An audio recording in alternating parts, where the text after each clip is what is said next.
आपने ठीक कहा कि ब्राह्मण सम्मेलन की शुरुआत किसने की, बहुत अच्छी बात है। और आपने ये भी कहा कि जवाब तो देंगे ही, लेकिन हमारा प्रश्न ये है कि जवाब देने से बेहतर ये नहीं होता कि अपने काम गिनवाए जाएं।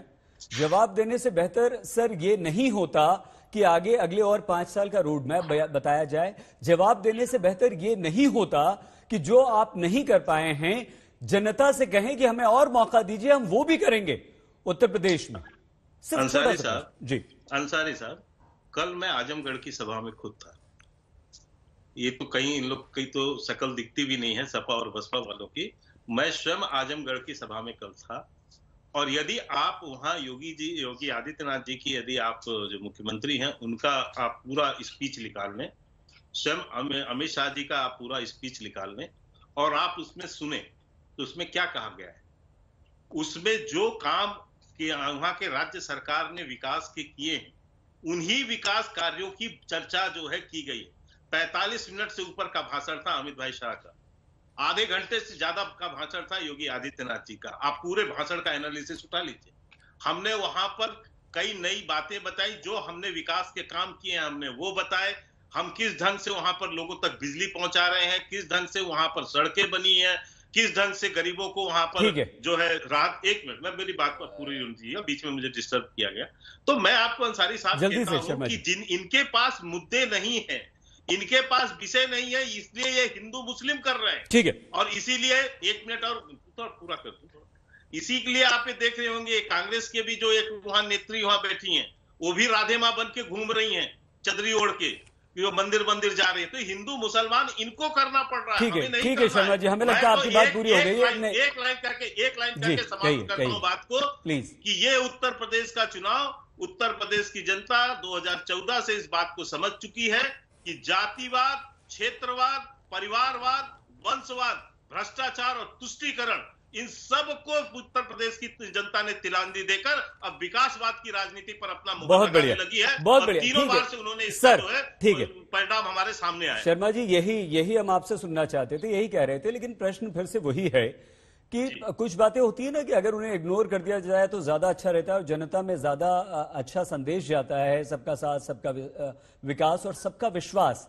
तो यहां पर कुछ लोगों का विश्वास दिखता है, अगर आप भी वही और आपके वरिष्ठ नेता भी वही बात करते हैं। एक निवेदन शर्मा जी आपसे, आप भी बहुत वरिष्ठ पत्रकार नेता हैं, प्रवक्ता हैं, और हम जो सिंह साहब को बार बार रोक रहे थे उनकी भाषा पर रोक रहे थे, तो आपसे भी निवेदन है कोई भी ऐसा शब्द किसी पर व्यंग्य ना करें, सीधे सीधे बात करें ताकि एक दूसरे पर नहीं आरोप लगे। नहीं सर, ये मेरा निवेदन है। किसी को राधे माँ बोलेंगे तो कोई आपको भी, आपके नेताओं को भी कोई कुछ बोलेगा तो फिर वो बुरा लगेगा आपको भी, है ना। क्या अब ये करें।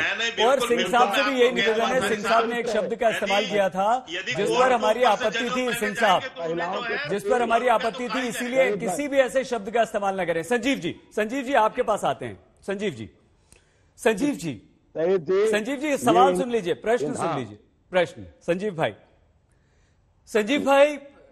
जी बोलिए। कांग्रेस की स्थिति उत्तर प्रदेश में आज से नहीं, बहुत समय से आप अपनी जमीन को तलाश कर रहे हैं। प्रियंका गांधी के रूप में आपके कार्यकर्ताओं में एक ऊर्जा का संचार हुआ और आपको लगता है आपके कार्यकर्ताओं में कम से कम जोश आया और लोगों को लगता है कि कांग्रेस प्रियंका के दम पर उत्तर प्रदेश में अपनी पकड़ मजबूत कर रही है। लेकिन उत्तर प्रदेश के हर क्षेत्र का अलग मुद्दा है। पश्चिमी उत्तर प्रदेश का अलग है, पूर्वी का अलग है, बुंदेलखंड का अलग है, कहीं किसान हैं, कहीं पानी की समस्या है, कहीं बेरोजगारी है। कैसे आप इन मुद्दों को जनता तक उठा पाएंगे, सरकार की नाकामी को बता पाएंगे, या आप हिंदू मुसलमान के ट्रैप में फंसकर और नुकसान अपना कर लेंगे? संजीव जी।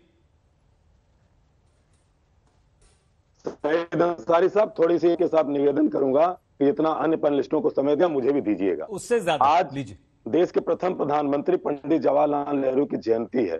भारतीय जनता पार्टी जो राजनीतिक शिष्टाचार तक भूल गई है, आज उनका जयंती मनाने के लिए लोकसभा अध्यक्ष और राज्यसभा के सभापति तक, कई कैबिनेट मिनिस्टर तक नहीं गए। ये इनका राजनीतिक शिष्टाचार है। दूसरी तरफ आपने कहा कि प्रियंका गांधी जी को लेकर के, आपको याद होगा कि बनारस की रैली इतनी ऐतिहासिक हुई कि नरेंद्र मोदी जी के लोगों के पसीने छूट गए, और उनकी जब रैली हुई तो उनकी रैलियों में लोग टिके नहीं, निकल के जाने लगे। उसके बाद हमने रिकॉर्ड तो रैली गोरखपुर में की, और लगातार आज हमारी नेता प्रियंका गांधी जी बुलंदशहर में 7,500 मंडली कार्यकर्ताओं की बैठक कर रही है। लगातार कांग्रेस पार्टी मुद्दे की राजनीति कर रही है। और दूसरी तरफ अभी मैं कहना चाहता हूं शर्मा जी को कि कम से कम महिलाओं का सम्मान करना सीखिए। जिस भाषा का इन्होंने अरे हो गया संजीव जी, समय आपके पास जो समय मिला है ना, आप उसको अपनी बात मुद्दे जनता को संबोधित कीजिए। ठीक है, मैंने निवेदन कर लिया सबसे, सिंह साहब को भी नहीं बोलने दिया, और अगर शर्मा जी ऐसे शब्दों का इस्तेमाल करेंगे उन्हें भी नहीं बोलने देंगे। नहीं, कहते रहा हूं। रही बात मुद्दे की, सईद भाई, आज ये सरकार क्या बेरोजगारों का जो 45 साल के बेरोजगारी का आंकड़ा सबसे ज्यादा इस सरकार में देखने को मिला। आज एक आपको हास्यास्पद चीज बताता हूं। मुख्यमंत्री योगी आदित्यनाथ के ट्विटर हैंडल से ट्वीट होता है, एक ऐसे व्यक्ति को लेखपाल की नौकरी दी जाती है जो पता चलता फार्म तक नहीं भरा था।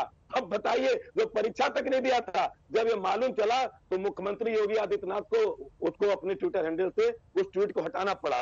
तो ये तो इनका बेरोजगारों के साथ छलावा है। दूसरी तरफ भ्रष्टाचार को लेकर के जो लोग गोवंश को बचाने आए थे, 700 करोड़ रुपए खा गए, गायों का भूसा खा गए, खरी खा गए, चारा खा गए, ये इनका इतिहास है। और दूसरी तरफ कौन राजनीति कर रहा है हिंदू मुसलमान की, ये लोग बात करेंगे।